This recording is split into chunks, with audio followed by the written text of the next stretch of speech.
2.5 సంవత్సరాలు నేను పదవి అడగలేదే, నేను ప్రభుత్వ సలహాదారు అడగలేదు, నిన్ను కార్పొరేట్ చైర్మన్ అడగలే, నాకు అర్హత లేకనా? అడే పోచాల శ్రీనివాసుడు బతకచ్చినోడు ఆడికి ప్రభుత్వ సలహాదారు ఆడేవాడే.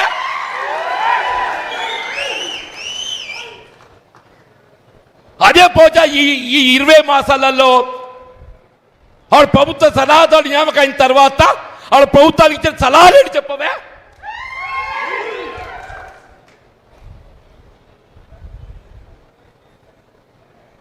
నువ్వు వ్యవసాయ రంగాలు ఏం సలహాలు ఇచ్చినవే నువ్వు?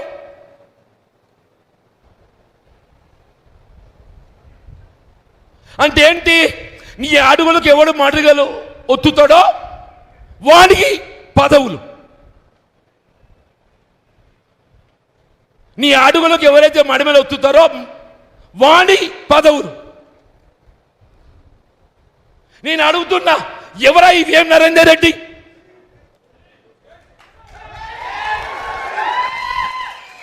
ఆయన పార్టీ చేసిన సేవ ఏంది? బాబు చిన్నారెడ్డి గారు మా మిత్రుడు, he is senior to me. When I joined into Congress party, he was Youth Congress, State Youth Congress President. వనపర్తికి టికెట్ ఇచ్చి అక్కడ ఉన్న ప్రత్యేక పరిస్థితులలో ఆయన టికెట్ మొన్నగా మామూలు టికెట్ ఇక్కున్నట్టు ఏమున్న టికెట్ ఇక్కున్నారు కదా, आपको टिकट खींच लिए ना साहब, जैसे आपको टिकट खींच लिए ये चिन्ना रेड्डी का बीफाम से खींच लिए, తీసుకొని మినిట్స్లో పెట్టిండ్రు. బై నీకు ప్రభుత్వం వచ్చినాక తగిన గౌరవం ఇస్తాం, నీకు రాజ్యసభ ఇస్తాం అని చెప్పన్నారా? మొన్న ఆయన స్టేట్మెంట్ చూసిన బాధ కలిగిందే నాకు. నా అనుభవం, సీనియారిటీ, నా టికెట్ ఇచ్చి లాక్కోవటం, నేను ఆనాడే ఆత్మహత్య చేసుకోవాలని స్టేట్మెంట్ ఇచ్చిండే. చిన్నారెడ్డి గారు ఏదైతుందో నాకు జరిగిన అవమానానికి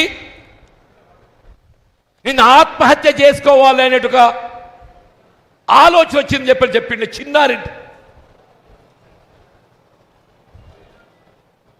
ఇదేనా పార్టీ సీనియర్లకు ఇచ్చే గౌరవం?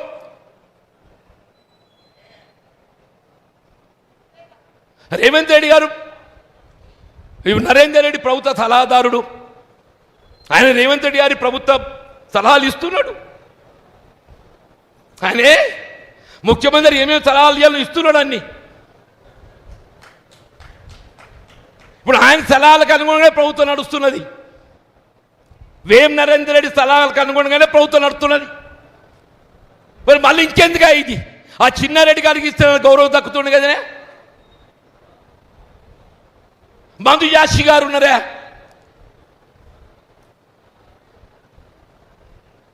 వంశీ చంద్రారెడ్డి ఉన్నారు, హనుమంతరావు గారు ఉన్నారు.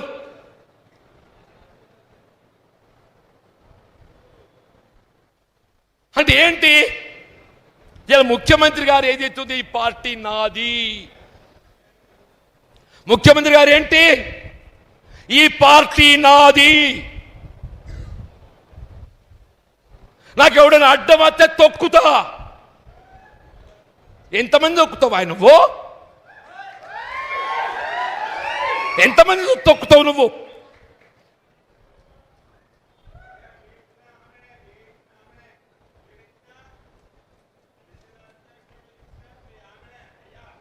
ఇవాళ చెప్తున్నా నేను,